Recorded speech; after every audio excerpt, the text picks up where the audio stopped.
Hello, pre-cal babies. We are officially in Unit 6, and that means we're going to be talking about graphing trigonometric functions and their inverses.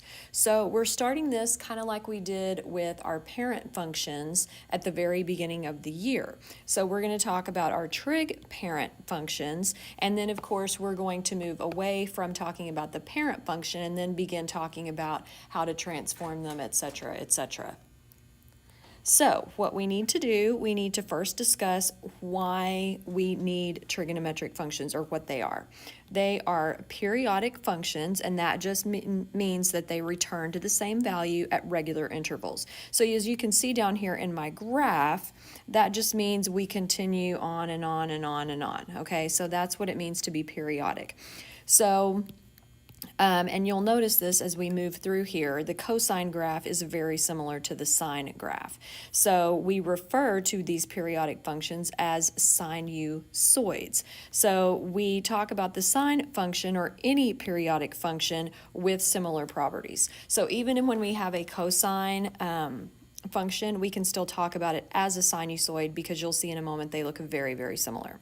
So as we're looking through here, you will notice that I have the graph for the sine function here, and then I've got all of the properties. So these parent functions are going to have properties listed just like we did for the quadratic function and the linear function and the cubic function, all of those. So as you'll notice by my graph here, I've only got part of the graph done because technically this goes on forever in both directions. And I also want you to notice that the x-axis is labeled in radians, but it can also be labeled in degrees. So the parent functions, all of these will be written in terms of radians. So when we look at our properties, you'll understand what that means. So as you'll notice here, all of the x values are covered. So we've got all real numbers. The range, we just go back and forth between -1 and 1. We cross the y axis at 0, 0, and then of course our x-intercepts are going to occur at intervals based on a whole value of pi, where that whole value is an integer. All right, and then at the period, that's how long it takes to make one full cycle. So that's going to take 2 pi, which is basically once around the unit circle, if you'll think about it in terms of that.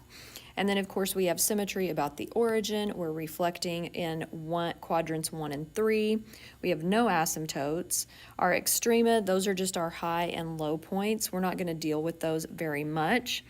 When I talk about oscillation, I mean it bounces back and forth between 1 and -1. So see, it bounces, okay, and it continues to do that for the length of the entire function. So this is an odd function because it has origin symmetry, and it's continuous because we can draw it without picking up our pencil. And of course, as we read it from left to right, it is both increasing and decreasing.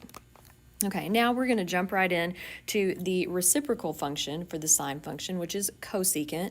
Now, if you'll recall, along the unit circle, there are values for cosecant that are undefined because of that reciprocal idea. So therefore, our graph will have asymptotes, and it will look a little different than our sine function. So here are all our properties, and we're not going to spend a whole lot of time on the cosecant function because we're not going to transform these, but I did want you to see what it looked like. Okay, now we're going to scooch down and look at our cosine graph. And remember, I told you it looked very similar to the sine graph. The sine graph, of course, does this. So it's basically, the cosine function is basically the sine function just shifted. So if you can think about it that way, that will help you understand it a little better. Because it is shifted to the left, it's of course going to have a little bit different properties over here. The domain and the range stay the same, but the y-intercept changes, and also the intervals for your x-intercepts, because now they're occurring at half values instead of whole values. The period's the same. The symmetry is different because it's y-axis symmetry. There are no asymptotes. The min and the max, of course, occur at the high and low points. We are still oscillating between -1 and 1. This is now an even function because of the y-axis symmetry, still continuous, still increasing and decreasing from left to right.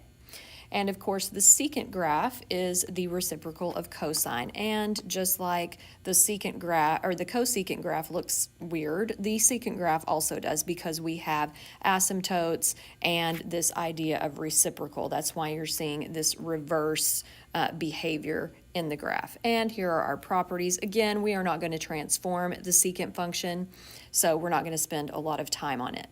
Okay, and the last one, of course, we are looking at tangent. The tangent and cotangent graphs both have asymptotes because, again, on the unit circle, there are values for which these are undefined because we end up dividing by 0 when we look at the ratio for tangent and cotangent. If you'll recall, the ratio for tangent is sine x over cosine x, and then of course for cotangent it's cosine x over sine x. So that's why we have these asymptotes here, and of course the behavior of the graph is different because tangent is a different ratio from sine and cosine. So again, we are not going to spend a lot of time on these properties. I just wanted you to have them for your notes because we are not going to transform the tangent function.